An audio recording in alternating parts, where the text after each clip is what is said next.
Oke guys, yang selanjutnya adalah garis normal pada kurva. Setelah kemarin kita belajar garis singgung, kali ini kita belajar yang namanya garis normal. Apa itu garis normal? Garis normal pada kurva adalah garis yang tegak lurus dengan garis singgungnya ya. Jadi dia itu bentuknya tegak lurus. Cara gambarnya kayak gini. Di sini ada garis singgung yang warna biru, maka garis normalnya adalah yang ini ya. Pada titik tersebut ya, nggak boleh geser-geser, titiknya harus titik yang sama dengan garis singgung. Kemudian gambar tegak lurus terhadap si garis singgungnya, nah itu namanya garis normal. Dari yang kita lihat di atas, garis normal itu saling tegak lurus dengan garis singgungnya ya, ada tanda siku-siku nih, sehingga gradien garis singgung dan garis normal itu saling tegak lurus. Tegak lurus itu berarti berlaku hubungan ini, Mn sama dengan negatif 1 per ms ya, dimana Mn adalah garis normal, gradien garis normal, sedangkan ms adalah gradien garis singgung. Nah, bagaimana cara menentukan garis normal? Langkah yang pertama adalah tentukan gradien garis singgungnya dulu ya. Jadi karena tadi ada hubungan tegak lurus, jadi kita harus cari gradien garis singgungnya dulu. Kalau tiba-tiba di soal dikasih tahu gradien garis normal, ya udah berarti di skip aja. Kemarin cara mencari gradien garis singgung adalah dengan cara Y aksen ya, kita pakai Y aksen. Tentukan gradien garis normal menggunakan rumus ini, Mn sama dengan min 1 per ms. Kemudian yang ketiga, tentukan persamaan garis normal pakai rumus yang kemarin. Tapi gradiennya jangan pakai gradien garis singgung, melainkan gradien garis normal. Kita coba lihat contoh soal nomor 1 ya. Tentukan persamaan garis normal kurva ini pada titik berabsis 1. Kita lihat, langkah pertama adalah tentukan gradien garis singgung. Oke, tapi untuk yang ini saya nggak mau tentuin gradien garis singgung dulu karena titiknya belum lengkap ya, baru absis. Absis itu artinya baru x-nya aja, x-nya sama dengan 1. Kita coba cari y-nya dulu ya. Y sama dengan, tadinya x pangkat 3 dikurang 2x ditambah 1. Saya mau cari y-nya, berarti y sama dengan 1 pangkat 3 dikurangi 2 kali 1 tambah 1. Kemudian y sama dengan 1 tambah 1, 2, 0 ya, berarti 0. Nah, jadi kita punya titik 1,0. Oke, kalau udah baru kita masuk ke langkah pertama. Langkah pertama tentukan gradien garis singgung. Berarti Y aksen. Y aksen sama dengan turunan dari x pangkat 3 adalah 3x kuadrat, turunan dari 2x adalah 2, turunan dari satunya habis ya. Nah, kita cari gradiennya dengan cara memasukkan nilai x-nya. Tapi kali ini kita kasih nama gradien garis singgung ms. Itu sama dengan 3 dikali 1 pangkat 2 dikurang 2. Berarti gradien garis singgungnya adalah 3 kurang 2, 1. Oke, udah dapat gradien garis singgung, berarti langkah pertama udah beres. Langkah kedua, tentukan gradien garis normal, pakai hubungannya ya. Langkah kedua berarti gradien garis normal, n normal itu sama dengan min 1 per gradien garis singgung. Nah, kita masukin angkanya, jadi gradien normal sama dengan min 1 per 1. Jadi gradien normalnya adalah min 1. Nah, angka 2 selesai. Setelah angka 2 selesai, tinggal cari persamaan garis normalnya menggunakan rumus yang ketiga. M min 1 sama dengan M buka kurung X min X1. Gradiennya tentu saja gradien yang normal. Berarti Y minnya 1, Y1 nya tadi titiknya 1,0 ya. Berarti Y1 nya 0. Kemudian gradiennya garis normalnya min 1. X nya nggak tahu, X nya 1. X1 nya 1 ya, pakai titik 1,0. Ini kasih nama X1, ini kasih nama Y1 gitu ya. Oke, jadi Y sama dengan min X plus 1.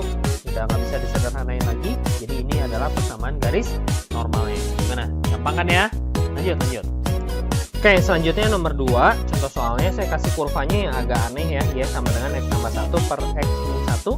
Kemudian yang dikasih tahu lagi gradien normal guys. Jadi ini kita punya gradien normal. Itu sama dengan 8 katanya. Nah, kali ini kita nggak bisa mulai dari Y. Jadi kita mulainya dari gradien normal dulu. Gradien normal itu sama dengan min 1 per gradien singgung. Itu artinya kalau kita masukin gradien normalnya 8 itu sama dengan min 1 per gradien garis singgung. Kita kali silang, berarti 8 ms sama dengan min 1. Berarti gradien singgungnya adalah min 1/8. Nah, setelah kita mendapatkan gradien garis singgungnya sama dengan min 1/8, kita tahu gradien garis singgung itu adalah Y aksen. Jadi kita coba cari Y aksen dulu ya.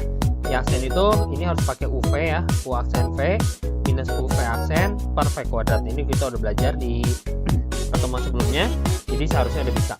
Y aksen sama dengan U aksen dulu, U aksennya 1, V aksennya adalah V-nya adalah X min 1, dikurangin U, U-nya adalah X plus 1, V aksennya adalah turunan dari X min 1, yaitu 1 per X min 1 pangkat 2 per V kuadrat.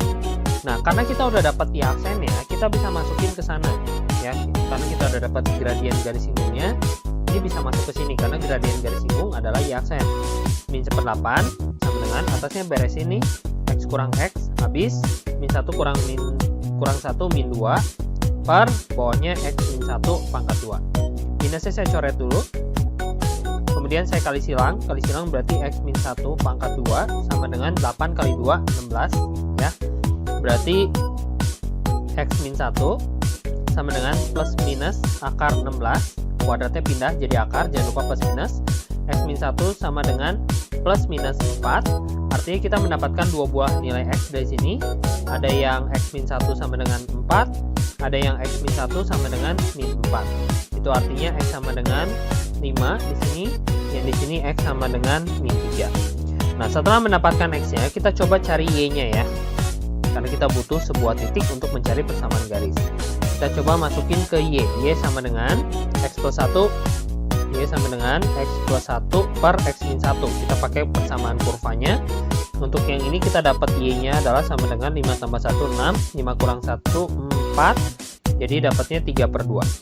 Untuk yang sebelah sana, kita dapat Y sama dengan min 3 tambah 1, min 2, min 3 kurang 1, min 4. Berarti Y-nya adalah setengah. Nah, dari sini kita dapat dua titik ya. Saya bakal tulis titiknya di atas. Titiknya yang pertama adalah 5,3 per 2.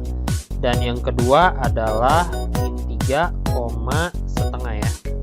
Oke, nah kita tinggal cari persamaan garis normalnya karena kita udah punya gradien garis normal. Gradien garis normalnya katanya 8 guys.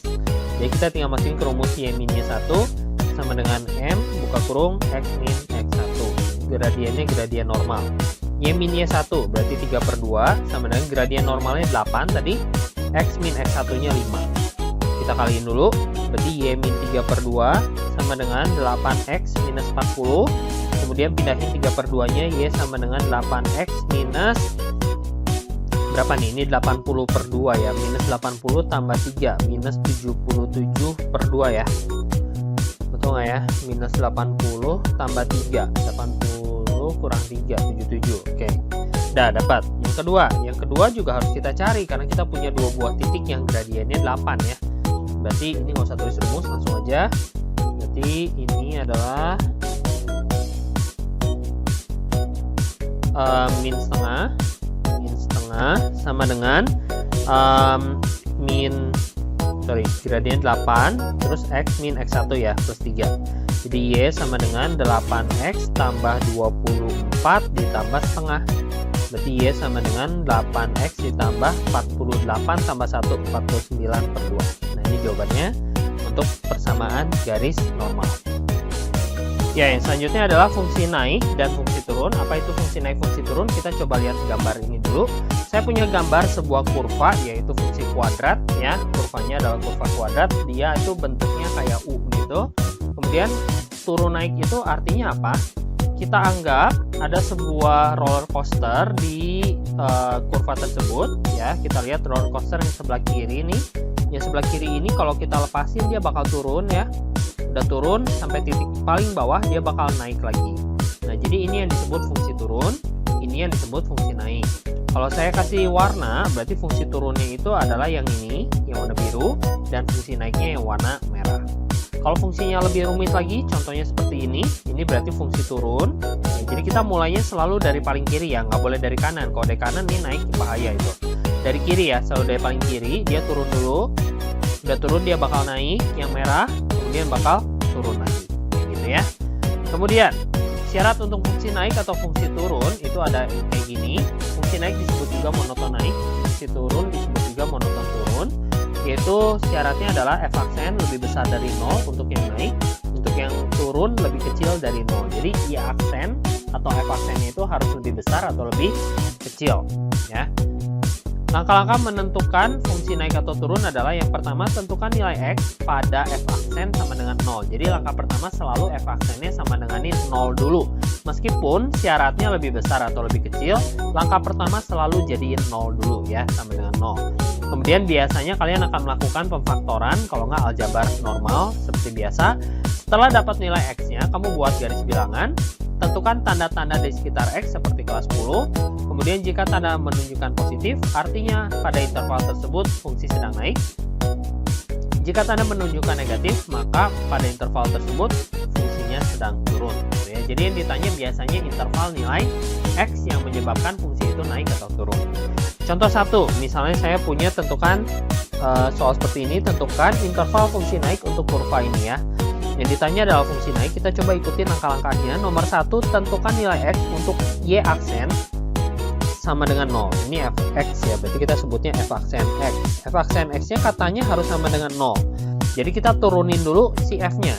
F kalau diturunin jadinya 3x kuadrat ditambah 6x dikurang 9. Harus sama dengan 0 guys. Kemudian nih kita lihat bisa dibagi 3 semua. Kita bagi 3 dulu. Jadi x kuadrat tambah 2x minus 3 sama dengan 0. Nah, ini langkah pertama.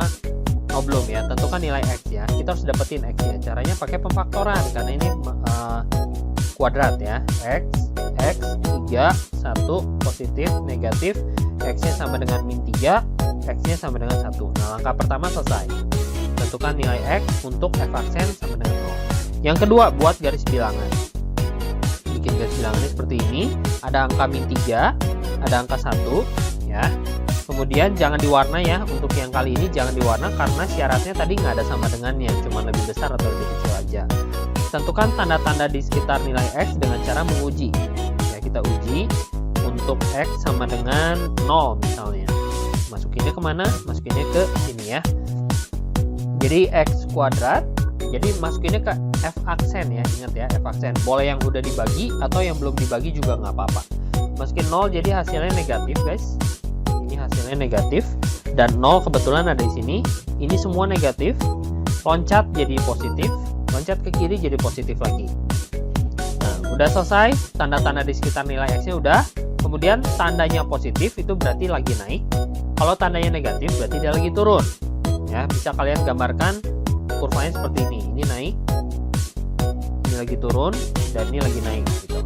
Ya, atau kalau nggak mau gambar kurva, kalian ingetin aja kalau negatif berarti dia lagi turun, kalau positif berarti dia lagi naik gitu aja ya.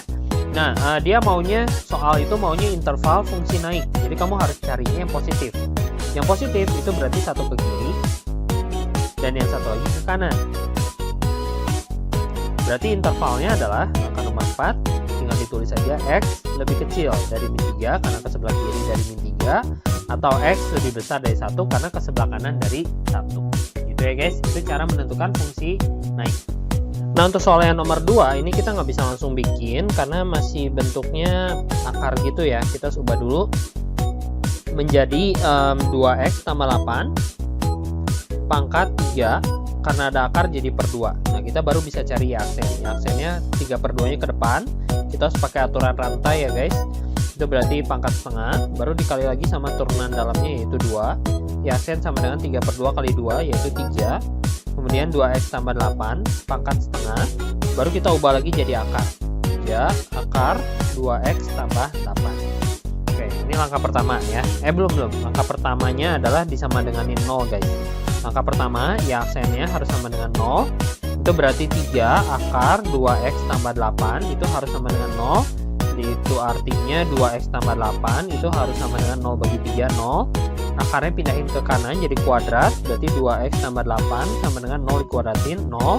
2x sama dengan min 8, x sama dengan min 4. Nah, kita sudah mendapatkan x-nya ya. X-nya sama dengan min 4. Kali ini kita nggak perlu cari y-nya karena pertanyaannya bukan persamaan garis. Kemudian nomor 2, ini bikin garis bilangan. Garis bilangannya ada angka berapa? Ada angka min 4 ya di sini. Kemudian kita uji untuk x sama dengan 0 ya. Masukinnya kemana? Masukinnya ke sini. Oke, untuk diuji sama dengan 0 itu berarti hasilnya adalah positif. Jadi 0 di sini positif. Kemudian untuk yang selanjutnya, yang kita tahu ini fungsi akar ya. Kalau fungsi akar itu berarti ada domain alami. Oke, kita lihat dulu domain alaminya. Domain alami itu sama dengan yang di dalam akarnya 2x tambah 8 itu harus lebih besar dari 0. Berarti 2x lebih besar dari min 4. Kemudian x lebih besar dari min 4 ya, min 8. Min 8.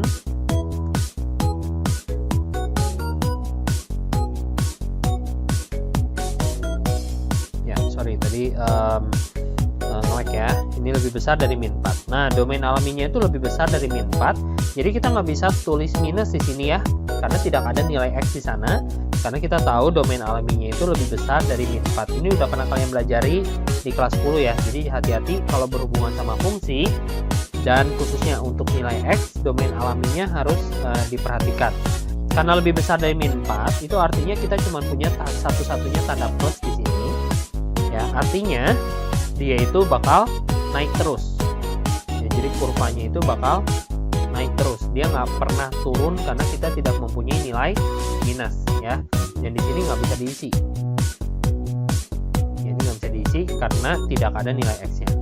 Dengan demikian berarti nomor 4 itu, langkah nomor 4, tentukan dia mintanya apa? Fungsi turun ya. Fungsi turun berarti kamu tulisnya tidak pernah turun. Atau intervalnya adalah himpunan kosong. Nah, gitu.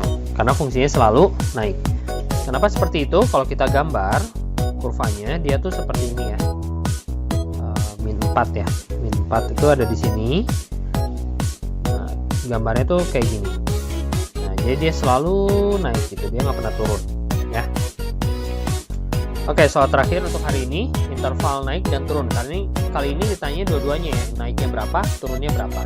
Kita punya fx itu sama dengan x min 1 pangkat 3, kemudian ditambah 4, yang ini kita turunin dulu, berarti f aksen x itu sama dengan, ini harus pakai aturan rantai ya, 3 nya turun dulu ke depan, kemudian x min 1 nya tetap, pangkatnya jadi pangkat 2, kemudian kali turunan dalam pangkat 1, jadi 1, ditambah 4, 4-nya turunin habis ya, berarti tinggal gini doang. Kemudian ini langkah pertama harus sama dengan ini 0, berarti 0 sama dengan 3 buka kurung x min 1 pangkat 2, 3 nya pindahin ke kiri jadi 0, x min 1 pangkat 2, kuadratnya pindahin ke kiri juga, jadi berapa? Ini tuh artinya, oh nggak usah pindahin gitu, ini udah difaktorin ya, x min 1, x min 1, dari sini kita dapat x sama dengan 1, dari sini kita dapat x sama dengan 1 juga, dia kembar ya. Nah, kalau kembar nanti mempengaruhi garis bilangan kalian. Jadi kita punya angka 1 di sini. Kemudian kita harus uji. Langkah nomor 3 adalah uji untuk x sama dengan 0. X sama dengan 0-nya masukinnya ke yang sebelum difaktorkan ya, atau ke f aksen di sini juga boleh. Jadi hasilnya positif guys. Nah, 0 kebetulan dari sini positif. Dan ketika dia pindah ke sana biasanya kan negatif. Tapi karena ini kembar 2, kalau dia kembarnya kembar genap ya, dia tetap positif. Lagi-lagi ini juga udah pernah belajar di kelas 10 ya. Jadi kalau dia x-nya kembar 2 tuh artinya dia ada 2 biji nih yang sama. Ketika dia lihat lewat angka itu, dia nggak akan berubah, tetap positif. Dengan demikian fungsinya itu nggak akan pernah turun juga untuk yang ini, positif selalu naik ya. Jadi kamu bilang untuk naik itu intervalnya adalah semua angka kecuali 1 ya. Ketika 1 dia namanya nanti stasioner ya, dia tidak naik tidak turun, tapi dia juga nggak pernah turun. Jadi untuk turunnya itu berarti tidak ada nilai x yang memenuhi atau himpunan kosong. Sekali lagi SR itu apa? SR itu adalah semua angka boleh ya. Kamu lihat ini semua angka itu pasti positif hasilnya, pasti naik gitu. Jadi kamu jawabnya SR. Oke guys, segitu dulu video hari ini. Kalian lanjutin dengan latihan ya. Thank you, dadah.